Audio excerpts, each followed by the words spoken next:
The first little object, I think, that really did hold my attention was a lock. It was a very decorative affair, and I only really saw it on Christmas time. And I remember as a very small child handling it and wondering at it. This was a little brass object of like a kind of a lion, and the loop in the lock, it went through the head of the creature and became a tongue. Anyway, it had a special key that you could undo, and there you have this extraordinary lock. So that was my first kind of object, if you like, that I kind of appreciated. I was born and brought up in Wales, in rural Wales. It was a coal mining district. Most people were kind of makers, craftspeople, if you like. They would never ever have thought of themselves as such. But when I think about my home and when I was a child, and the way my mother worked and made things, rugs for example, there was no way they could afford to go out and buy a carpet. And so they would make rugs, all of it very well made, as I remember. And there was nothing unusual in all of that.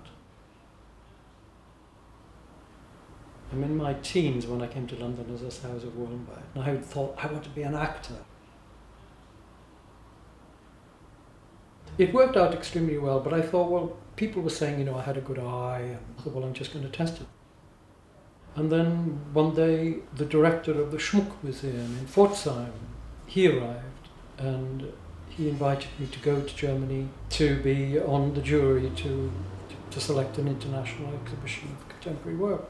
And I was knocked out, I was overwhelmed by it. I kept on thinking, God, there ought to be somewhere like that in London, because there was nowhere in London, not anywhere, of any real quality showing innovative work by, generally speaking, young people.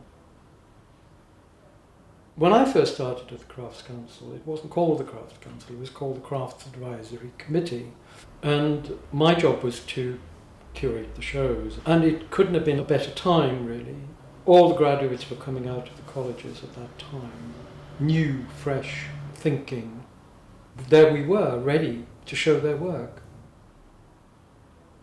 I like to show work with plenty of space and just one or two pieces given room to breathe, and so you really, really can focus on work.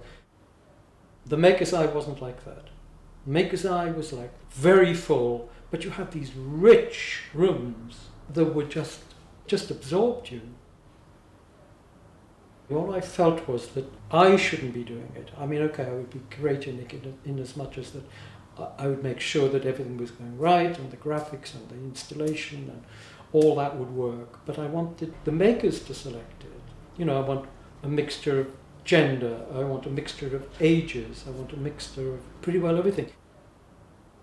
I wanted the selectors to select not just work that they know really well, their own subject. I wanted the selectors to look outside of that, to think of other crafts, and that could also tip into the fine arts, it could tip into engineering, it could tip into science. So you'd have a very diverse show, but coming together by the characters that selected it, and there was something like 13 or 14 selectors, if you like. It was a hell of a show, it really was, and the public poured in there. When I look at new work, the first thing I look at is the idea, what is being said here. And I do like to have my own ideas challenged. But as I say, it isn't just something that's going to be very aggressive. It has to say something. It's got to be said with real commitment. I bought a piece of Alison Britton's recently from her show. It's an astonishing piece. It fascinates me. I get absolutely absorbed by it. She has called it plain.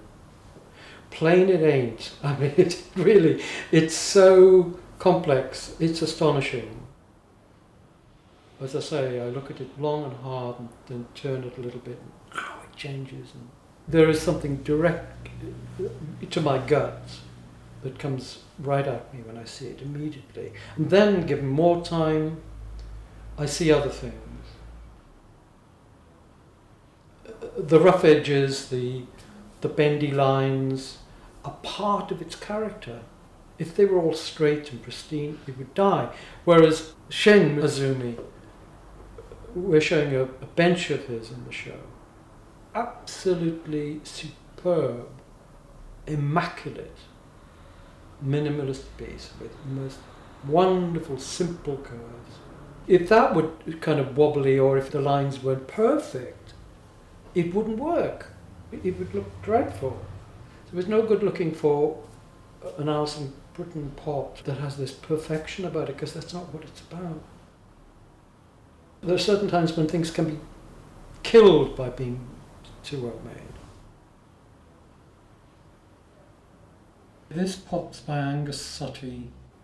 This piece he calls Teapot, and I knew nothing about it until it was presented to me when I left the Crafts Council. But it has a function. You enter into a sort of relationship with something like that. And every time you use it, you feel the weight, you feel the quality, you feel this immense kind of relationship with somebody's work. And it's a one-off piece. There isn't another pot quite like that. It is absolutely made by hand. I mean, this immense collection that the Crafts Council owns is phenomenal. It must register as one of, if not the collection in the UK of 20th century craft. We were putting on exhibitions, bringing together work, and we wanted to show our appreciation to the craftspeople for what they were doing. And no better way than doing that is to buy things. So we bought quite a lot of the work that we showed. We didn't for a moment think we were building a collection. It's just things that we bought, as I say, to acknowledge their talent, and because, well, they needed that support. I think it's very personal, really, how you respond to the work, whether it's good or not. You know, something that I might be nuts about might not be of any interest to you. And that's fair. The great thing about the crafts for me, and I think this is a truism, is that you can start off, you know, whatever age you are, looking at craft, pots, glass, jewellery, but you can learn from those things. You can move on to other things. And then gradually you can move on and start looking at paintings and sculpture and architecture, and then going back, and then looking at the pot that you bought, and you think, wow, isn't that great? You know, because your eyes are open. Wow, I can't imagine living without it being that way. For example, I'm obsessed by trees. I love them. My father, he would talk about trees and take me and show me trees through the various seasons. Towering things, you know, like giants, and always on the move. And you start living like that, the world becomes incredibly rich.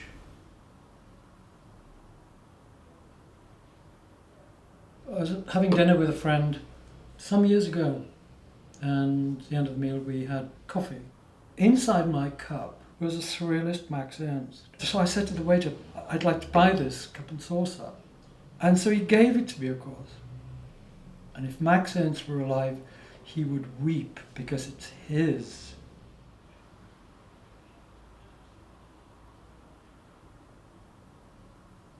We live now in a global culture, don't we? What's happening in the UK, and what's happening in Germany, what's happening in America and Australia or whatever. They're very, very similar in so many ways, all wearing the same clothes, all listening to the same music. I think that's one of the great things about really good craft. They won't be the same anywhere else. These are unique objects.